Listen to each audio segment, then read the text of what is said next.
Hello everyone, I'm Major Garrett in Washington. Welcome to the Takeout. There's been a fair amount of news about the future of Trump tariffs and potential progress on a ceasefire between Israel and Hamas. I promise we will get to that and much more a bit later. But I want to start tonight with a conversation about immigration. I want to bring in White House reporter czar Tom Homan, who joins us from what we call in the trade a studio van somewhere near Fredericksburg, Virginia. There might be a slight audio delay between my question and Tom's answer, but we'll work through that, I promise you.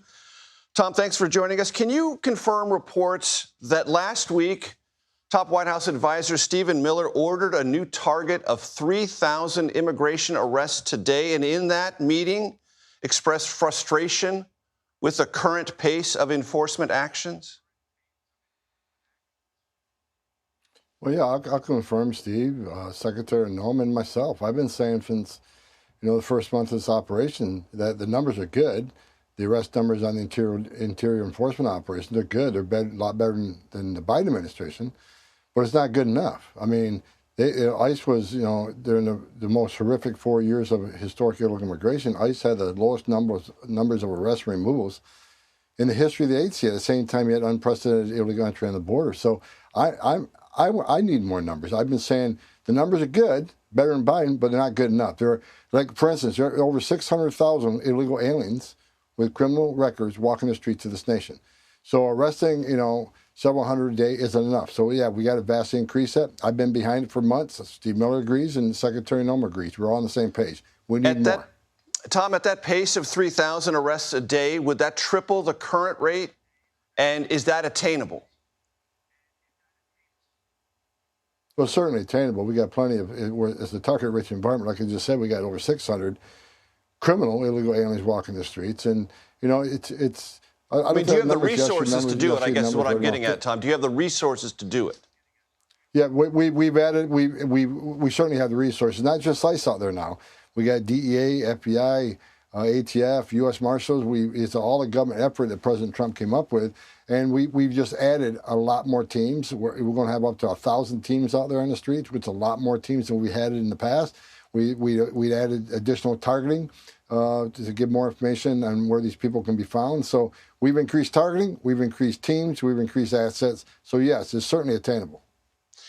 You mentioned the 600,000 number. I well remember, Tom, during the campaign, President Trump saying, we know where they are, local police know where they are, they're easy to find. Have they been harder to find than you imagined?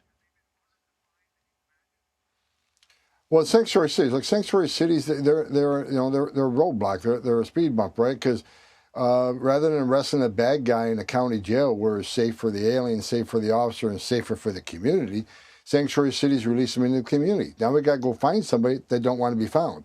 Of course, it's a lot harder, but like I said in the past, with sanctuary cities, we'll just have to flood the zone. If we can't send one officer to the jail, arrest one guy, we got to send a whole team to arrest that one guy and try to find him. We're going to send a whole boatload of agents. We're going to send a lot of agents to that city, and we're going to swamp the neighborhoods. We're going to increase worksite enforcement operations. If we can't arrest a bad guy in the jail, then we'll arrest him in the community. We'll arrest him at the worksite. You mentioned sanctuary cities. There's a report here this week that in her budget submission, quietly, the mayor of District of Columbia, Muriel Bowser, has pulled or wants to pull back sanctuary city status for the District of Columbia. Have you been in conversations with the mayor? Do you know that that's true? How would that change things here in the nation's capital? I have not spoken to that mayor. I've been speaking to mayors, of course, but I have not spoken to her specifically. But look, it'd be huge. I think every mayor, every elected mayor, number one responsibility is protection of their communities and removing public safety threats from their communities. And that's what President Trump's been concentrated on. Public safety threats and national security threats. Everybody ought to be on the same side. Everybody has a responsibility to protect their community. So help ICE do this. We're not asking the immigration officers. We're asking for their cops. We'll work with our cops to remove public safety threats that are in the country illegally. It was confirmed late this afternoon, Tom, that there's going to be another shakeup at ICE. Enforcement and removal operations person Ken Gianalo is going to retire soon, and Robert Hammer, current head of Homeland Security Investigations, will be reassigned. What was the catalyst for these changes? Well, look, ICE reports to the secretary. That'd be a question for DHS. They make those personnel decisions. I don't. I'm at the White House. I work with Steve Miller, and brilliant man. And we're working on, overall strategic visions and operational guidance on what to do out there in the field and what to do on the border to bring success. But personnel decisions like that rest with the secretary, so that'd be a question for her. Understood. With the pace of arrests and detentions, some citizen children and some residents with green cards have been swept up. Do you have any regrets about that? And is it possible that demands for a faster or more accelerated pace of arrests could lead to more mistakes? Well, like I said, we prioritize public safety threats, national security threats. But like I just said, when sanctuary cities force us into the neighborhood to find that bad guy, many times that person is with others that are illegally in the country, but may not be a criminal target. Well, they're going to go too. We're not going to tell ICE officers to ignore the oath they took, do not enforce the law you swore to enforce. The last administration told ICE officers, you can't arrest somebody for simply being here illegally. They got to be convicted of a serious offense in addition to being here illegally. That's rewriting statute. That's rewriting federal law. We're letting ICE officers do their job. So sanctuary cities want to force it in the neighborhoods. You're going to see more collateral arrests. They're going to get exactly what they don't want. More agents in the community and more collateral arrests. Let us in the jail. Let us have the bad guy in the safety and security of jail. It's better for everybody. But as far as U.S. citizen children, look, having a U.S. citizen child doesn't make you immune from our laws. If you cross the border illegally, which is a crime, whether you show up in court or don't show up in court, and you fail to leave as ordered by the court, and you choose to hide out and have a U.S. citizen child, that doesn't make you immune from the law. You put yourself in that position. You put your family in that position. So when that person is already deported, it's parenting 101. You make a decision. You can take the child with you, or you can leave the child with another spouse or a relative, whoever you choose. That's a parenting decision. But to remove a U.S. citizen child, we don't deport U.S. citizens. That's illegal. But the parent makes that decision. And let me give you, for instance, if we didn't allow the parent to take that child with them, then the story today would be ICE is separating families. Then that'd be another story. We're making this a parental decision, not a government decision. Tom, you mentioned courthouses. I want to ask you, why is it necessary or a good idea operationally for ICE to conduct enforcement actions at courthouses where people are arriving for hearings? And is it your experience, and I know you have a tremendous amount of experience in this field, that hardened criminal aliens go to courthouses for hearings like these? No, we arrest a lot of people. We arrest criminals at courthouses. We arrest fugitives, those who've had due process at great taxpayer expense and choose to become a fugitive and go hide out. If we know, that's why we lifted the whole central location policy. ICE was the only law enforcement agency that had a policy: you can't arrest somebody at a courthouse, you can't arrest somebody at a medical center, you can't arrest somebody at a church. And look, there's no sanctuary for a public safety threat or national security threat. So when we lifted that policy, it's like we're not going to raid schools. We're not going to go and raid a school, but if we have an MS-13 member that's a senior in this high school, and we know he's there now, we've been looking for him, we'll work with local authorities to arrest that MS-13 member. Law enforcement does that every day, every other law enforcement agency. So we're no different, but there's no sanctuary for public safety threats and national security threats. But courthouses, look, I've been in courthouses many times, where I watched a father getting arrested in a courtroom for not paying child support. So why can't ICE go in a courthouse and arrest a significant public safety threat? It's the right thing to do. Take them off the streets and put. And look, if the local prosecutor, the state or federal prosecutor, wants to continue with the prosecution, they simply got to agree with us, take them back in custody, let us know when you're done with them. But there's no sanctuary for illegal aliens or a public safety threat in this country. Before I let you go, Tom, and I hope this is the first of many conversations that you and I will have, as a general principle, is someone who is in this country illegally, but not a criminal, has not committed any criminal violation in this country, just here working and living illegally, is that person, according to your definition, by himself or herself, a public security threat or a national security threat? No, they're not. But let me add to this. Well, our priority is public safety threat or national security threat. But if you're in the country legally, you're not off the table. I mean, I may prioritize my family life over my business life, but I don't forget about my business life. Prioritization is about going after who first. But if you're in the country legally, that's not okay. It's a violation of law to enter this country legally. That's a crime.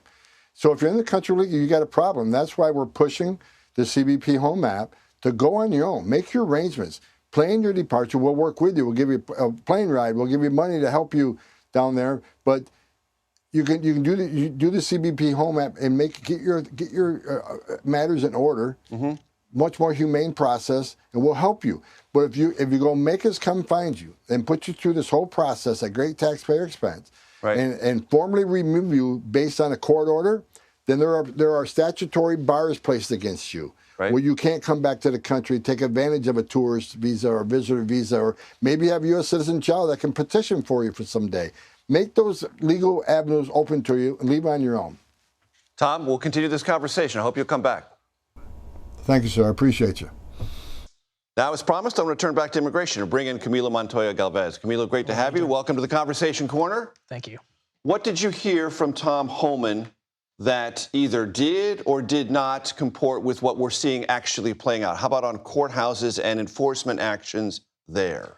Well, the border czar said, Major, that the courthouse arrests conducted by ICE are mainly targeting criminals and people he considers to be public safety threats. But that may be true when ICE is going into local, county, and state courthouses overseeing criminal cases for migrants who are in the country illegally and also facing criminal prosecution. But we are talking about a different operation targeting immigration courthouses that are attending to the cases of migrants. And this operation is targeting non-criminal and criminal migrants alike who are attending those immigration court hearings overseen by immigration judges that decide not criminal cases, but immigration cases, which are civil matters. Asylum. That might be an asylum claim or something. Many of these migrants are non-criminal asylum seekers whose only civil offense in this country is entering the country illegally or remaining here without permission, which is not a federal crime. And so the administration is targeting these migrants and placing them in a fast-track deportation process so they can be deported much more quickly. But there's no criminality assessment tied to this operation. So some of the people being swept up are indeed non-criminal migrants. And the border czar also told me that if there are those citizen children who are being swept up or those with green card status who are being swept up, that's not ICE's fault. That's the fault of sanctuary cities. How did you evaluate that?